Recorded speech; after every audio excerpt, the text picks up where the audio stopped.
Hey, everybody. Oh, nice to see your beautiful faces. Goodness gracious. Hi, everybody back there, too. Oh, oh, it was wonderful. I got a question for you guys. Who would win in a fight, a grizzly bear or a silverback gorilla? This is an argument I had in my group chat today. Okay. So I'm pretty sure a grizzly bear is actually way bigger and it has daggers for hands. So, yeah, I'm going to go with the grizzly bear, too. So anyone that said silverback, can you leave, please? It's tough. That's tough for you guys. Trent? Yeah, well, he's a hybrid, so that doesn't classify as a silverback. My off season was wonderful. Are you talking about just these last 40 days away? Yeah, sure. Oh yeah, it was a wonderful time. Tight end U was a wonderful experience. 85 NFL tight ends. That was a blast. Got to go to Mexico for Trent Taylor's wedding, so that was always a good time. Yeah, just enjoyed my time in Nashville. Work aspect of your off season, anything in particular that you really focused in on that became kind of what you wanted to emphasize to get ready for this training camp? Well, because I didn't really do a lot of football this offseason, leading up, through OTAs and stuff. So a lot of my stuff was just get my body back to the explosive movements of cutting and running routes, and having to block guys like Nick Bosa for all the training camp. So just trying to get my explosive speed, all that stuff back. Just definitely a lot of balance stuff, and as much rehab as I could possibly do, just get my body as healthy as I possibly can be going into training camp. Do you feel like when you meet up with all those tight ends that you are learning something new every time you do? Oh. Literally, like, my favorite thing about it is when you have 85 guys in the room and then you throw in, like, Dallas Clark, who's a legend who played at, I'd say, a pretty high level for his whole career. Just, like, the way guys think about the game is, like, kind of my favorite thing about it is, like, guys' mindsets when they go into or how they attack a workout or what their mindset is going against a certain coverage. And just, like, listening to different guys talk about it, because how Travis Kelce describes it versus Greg Olsen versus Dallas Clark are three completely different descriptions of how they attack certain coverages or leverages. And so while each one might have worked for that person, being able to just kind of grab answers from each one of those guys, and because, like, I don't move like Travis does, but I might move more like Greg does, but just being able to see those comparisons and how different it is really, it's just kind of fun to pull all that stuff and put it together. With Kyle Shanahan telling us that this is now Trey's team. Did you see that? Yeah. Nice. How do you anticipate that impacting your role where a young quarterback often will look to a tight end? I can't wait. I think that's a great idea. I don't know. I think I've had pretty good success with every quarterback that I've played with so far here, and luckily too, I played with young quarterbacks when I was also young. I mean, like CJ and Nick Mullins were both very young quarterbacks when I was with them, and just being able to build a relationship with them, and whether it's an outlet or hey, I'm just going to throw you the ball regardless. So I hope that you're open. That's kind of a relationship I hope to build with Trey, and just get the opportunity to get all these reps with him. It'll be fun. Trey definitely brings a completely different dynamic to the football field than anything I've played with before, so I'm looking forward to it. Garoppolo's in the building. Is this the first time you've talked to him since y'all put it out in your lockers? No, I saw him in Vegas once. That was fun. It was me, Matt LaFleur, and Jimmy G, so that was an interesting group. So I enjoyed that. But yeah, since then, no, I haven't talked to him in a long time.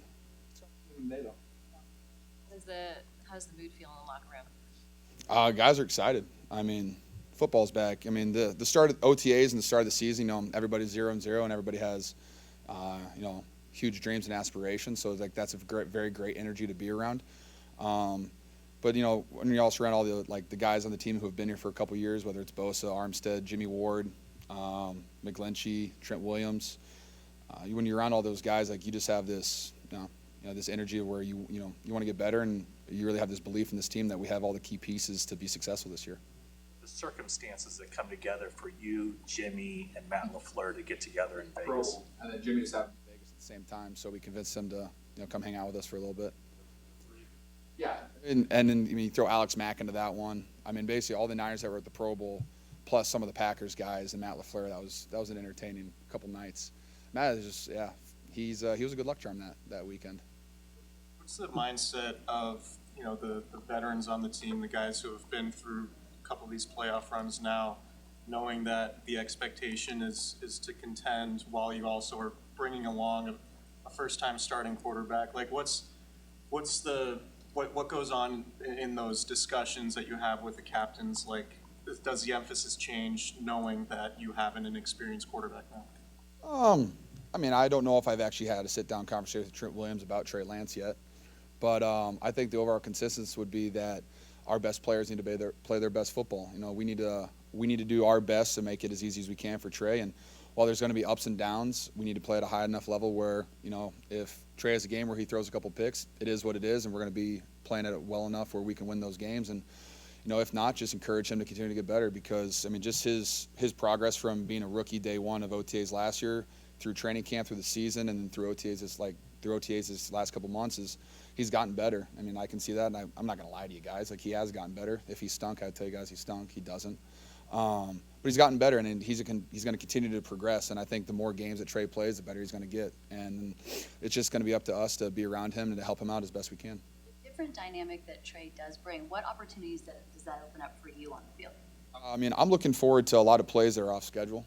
I mean, I think that's just something I'm really looking forward to. I mean, you see a lot of, I don't know if it's mobile quarterbacks, but guys that just, you know, are able to get outside the pocket and make those plays last. Instead of a 5-second play, it lasts for 10 seconds. It's hard to cover someone for 10 seconds, and I feel like I can get open from someone in 10 seconds. So I think Trey's going to be able to do that a lot, and it's just, you know, getting used to that type of style of football. You know, I see it, you know, you see it in highlights every single week on, you know, SportsCenter top 10 for other quarterbacks around the league, and I think Trey's going to be able to do a lot of that stuff. Is there a way to really practice that effectively, or is it just a feel thing of like getting to know his tendencies and finding open spaces? Oh, I think it's a little bit of both. I think you can do scramble drills all you want. I mean, whether, you know, you just call a play and let Trey scramble, and like, it's just guys reacting to the spots where Trey wants to be. You know, guys that attack the ball, guys will go deep, and just getting used to that. And also, you know, and there's a condition aspect to that too, because players are going to last a little bit longer, going to be running around the field a little bit longer, and you know, we'll just get used to that, I guess.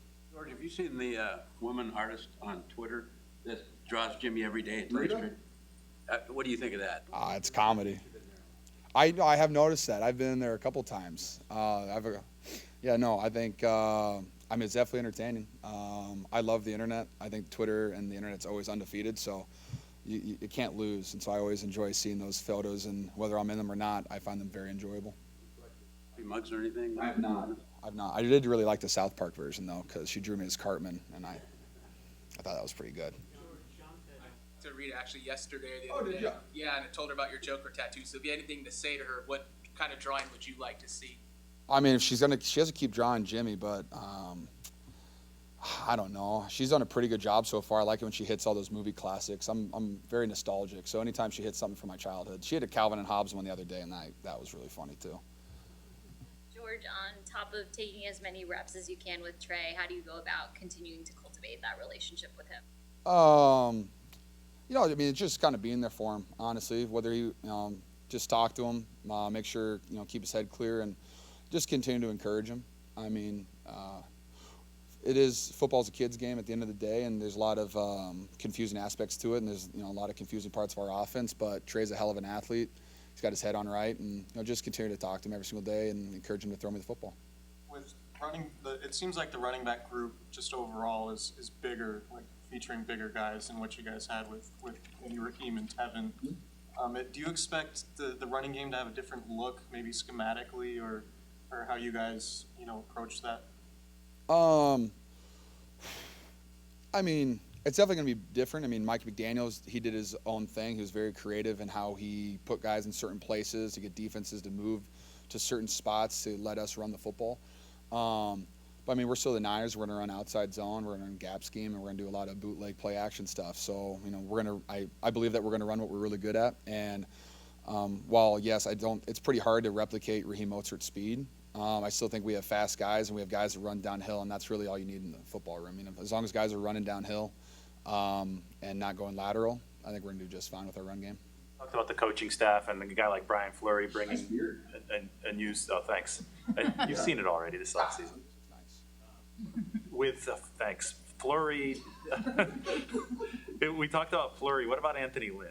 I know you're not in the running backs room, but is he bringing kind of a new schematic dimension, new set of eyes? Yeah, I mean, I think so. Anyone that's ever been a head coach before, I think, just kind of sees the game from a different perspective. Because he kind of sees the whole field, like while he is in the running backs room coaching them and Juice.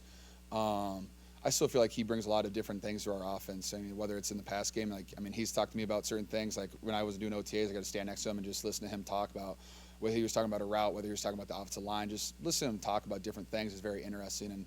And just getting to know him more will be fun. We have a ton of new coaches on the staff that we got to hang out a little bit during OTAs, but there's not really any bullets flying in OTAs. It's going to get hot and heavy here pretty quick, and that's when I like to know what my coaches are made of, and players are made of. So that's what I'm looking forward to. Referenced a little bit ago, getting ready to block Bosa during training camp. Last year there was a ramp up for him because of the knee injury. Now that he's had a whole year under his belt and a year in the off season to train, and he can just go for it from beginning, what do you expect to see from him this year? Oh, wow. Nick's an incredible football player. His size, strength, speed, his moves, his addiction to being great. He's a hell of a football player. I don't want to give him aspirations and stuff like that. I know he wants to win football games. He wants to play at a high level, and for us to win games, he's going to have to play at a high level, which he will do. Every single day, everything that he does, he's very routine oriented. He does everything by the book. He does little, but he's just an incredible football player. So he's going to play at a high level. He's going to have a lot of sacks. He's going to have a lot of forced fumbles. He's going to make a lot of plays, and I'm glad that he's on my team. A couple of veterans in your room, in Troy Fumagalli, Alec Croft. How do they distinguish themselves? How do they stand out?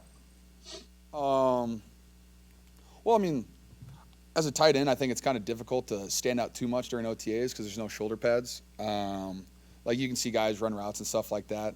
I prefer to run routes with shoulder pads on because I feel like it's a physical football. Football's physical, and I think you have to play it physically.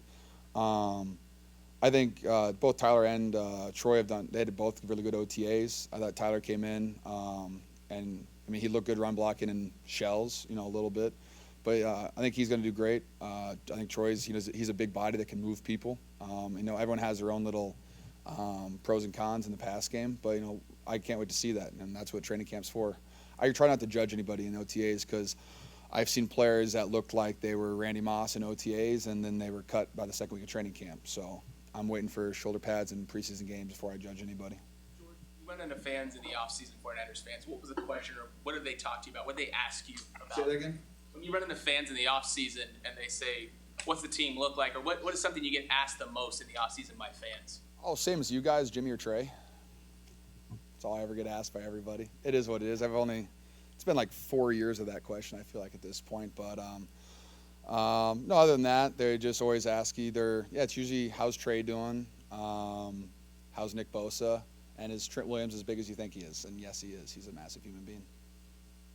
George, the NFL Mexico site on Instagram had the top 10 selling jerseys in Mexico the other day, and 2 49ers were on the list, Bosa number 6 and you at number 2. What do you think about it? I love that. You kidding me? The fact that I know the 49ers having fans in Mexico is awesome. You can kind of feel the love everywhere. Every time I've actually been to Mexico, there's plenty of fans down there too, so I always enjoyed that. Because it's an authentic love, and you can just feel it, and they're just so happy to be a part of the 49ers fandom. So I'm appreciative of them. Not relieved that this season you won't be getting asked Jimmy or Trey. I bet you one of you guys still asks me. I put money on it. I don't know if you never know. You guys are crazy out there, but it is what it is. I'll happily answer any questions that you guys have for me, no matter what. All right, guys. Thank you. Thank you.